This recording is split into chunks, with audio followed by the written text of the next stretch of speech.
Well, let's get to it. Pulling to the starting line from Miami, Oklahoma, Devin Jones and Barbarian takes on Spanish-speaking driver JP Ruggiero in El Diablo.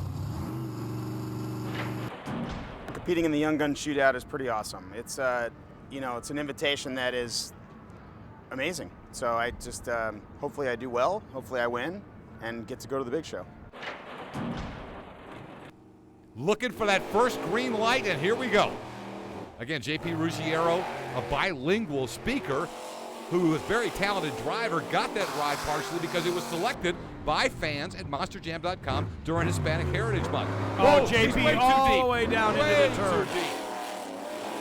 That's the pressure of your first actual competition. That it is. Yes, they'd practiced. Yes, they'd qualified. But now you're racing. And Devin Jones didn't run a perfect race, but he ran it smart enough. Barbarian defeats El Diablo in the first race of the shootout. I felt it might have been a little slick, looked a little marbly right at the start. I took the chicane a little bit slower because of that, and then going into the turn at the end, I just feel that I slid out and went a little too deep. So our next race of round one will have Joe Sylvester out of Boardman, Ohio in Bad Habit. And his opponent will come from a driver who was in this competition a year ago, Floridian J.R. McNeal and Razin, Kane.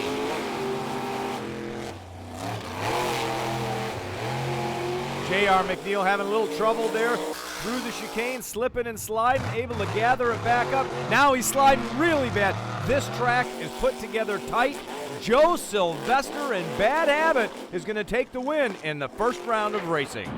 Next matchup, Daron Basl and Nitro Hornet takes on Becky McDonough in the yellow Toro Loco. And like all these drivers, Becky really excited about the fact that the winner of the shootout goes into the Monster Jam World Finals.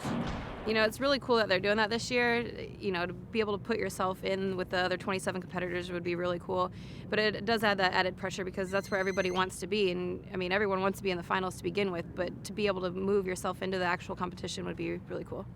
You know, along with that, another change this year is that this event, because it's expanding, now allows drivers, not just in their first or second year, it's just for drivers who have not competed in the Monster Jam World Finals, and it's great for a guy like Daron Basl to get this opportunity in Nitro Hornet. Yeah, it sure is, and Daron Basl is an outstanding racer, as well as Becky McDonough. Becky having some trouble there negotiating through the turn. Daron Basl in Nitro Hornet takes the win with a super, super clean pass. Here we go, maybe the most popular addition to this field because the truck is loved is the Crushstation, but Monster Mutt Dalmatian is pretty popular too. I'm excited but nervous at the same time. You know, we did some qualifying on Wednesday and we had a little bit of issues.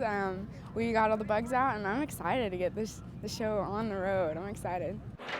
Taryn Laskey making her debut in the Monster Mutt Dalmatian against another first-timer here at the Young Gun Shootout, Greg Winchenbach. The Monster Lobster, they call him. Well, I tell you what, this is the first time I've seen Greg's truck in person. First time last night seeing that truck make a pass. Up spinning out as the Dalmatian Crushstation will get a relatively easy victory.